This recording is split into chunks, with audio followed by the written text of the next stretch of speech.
Bonsoir à tous et bienvenue sur boursicoté.com pour l'analyse technique Forex et matières premières de ce soir. Donc nous avons la paire de devises euro-dollar qui a matérialisé ici son rebond technique. Alors on attendait un second test de la zone des 1,0520. Cette zone donc qui a cédé encore une fois et donc qui matérialise donc un rebond technique. Alors d'ailleurs sur la phase ici que nous avons, on pourrait redescendre presque cette zone, puisque on peut constater ici que si on prend donc la zone de résistance ici qui se situe à 1,0475, bien on a eu une première attaque, on a hésité, mais sur la deuxième ici attaque, on peut zoomer et montrer que on franchit, on revient ici chercher cette zone comme zone de support, ensuite on reprend.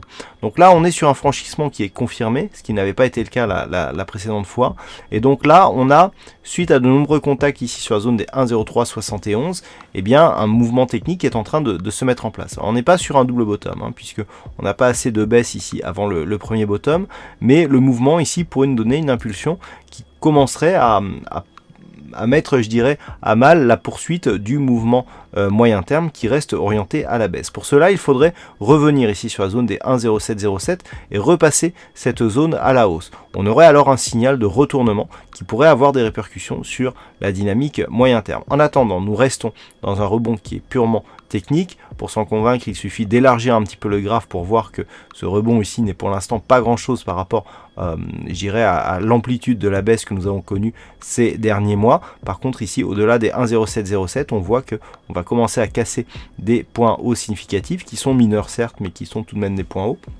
Ça serait vraiment au-delà des 1,0860 qu'on commencerait à vraiment marquer un signal de retournement sur la tendance moyen terme. Sur le dollar yen, là aussi, nous avons un petit signal de retournement qui est en train de se mettre en place, puisque à la sortie ici de cette dynamique haussière, on avait eu une phase de neutralisation qui se faisait au-dessus des 116.12, et je vous disais que en cas d'attaque ici de ce niveau, eh bien, on pourra avoir un signal de retournement. Alors pourquoi un graphe aussi élargi? Eh bien tout simplement pour tracer les retracements de Fibonacci, puisque comme nous sommes ici sur une rupture de la dynamique, eh bien il va falloir quantifier justement les possibilités de consolidation. Et lorsque l'on trace justement ces retracements de Fibonacci, on voit qu'effectivement nous avons la zone des 116.12 qui est une zone qui était précédemment résistance, qui est devenue support, mais on voit surtout que nous avons ici un premier retracement à 114.60 qui était une précédente zone de résistance. On le voit bien ici sur cette phase, on voit ici qu'on était sur une zone de résistance et ici une zone de support.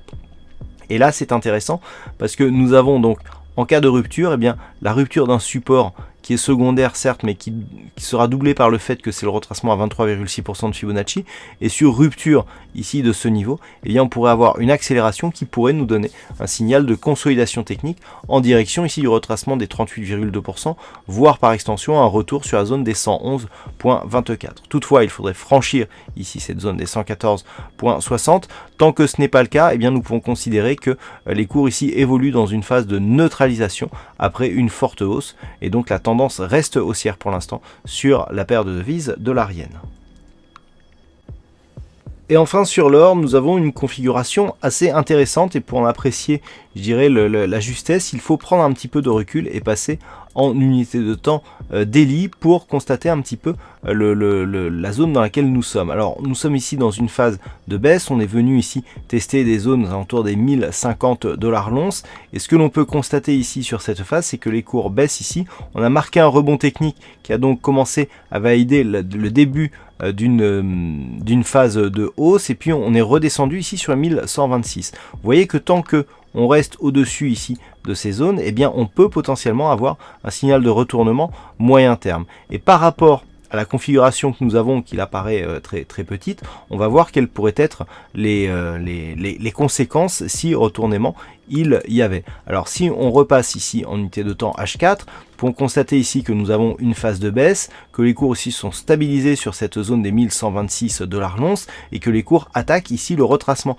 à 23,6% de Fibonacci sur la précédente phase de baisse que nous avions ici. Donc nous avons un signal ici qui, si il est doublé par une rupture haussière des 1179.50, eh bien pourrait nous donner un signal de rebond technique en direction du retracement à 38,2% de Fibonacci, qui est très proche de la zone des 1209 1226,55.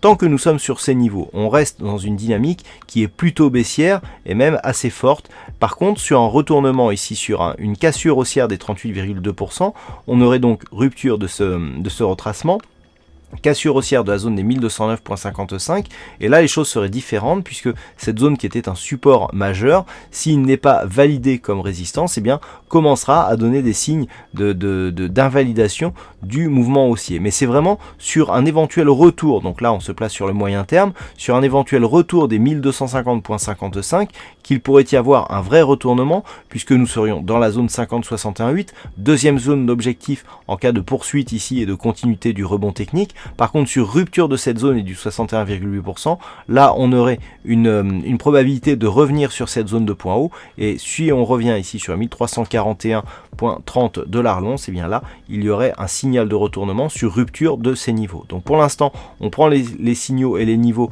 les uns après les autres. 1179,50 à surveiller ici. En cas de cassure haussière, eh bien, nous avons un objectif donc sur le prochain retracement de Fibonacci et donc la zone des 1209,55.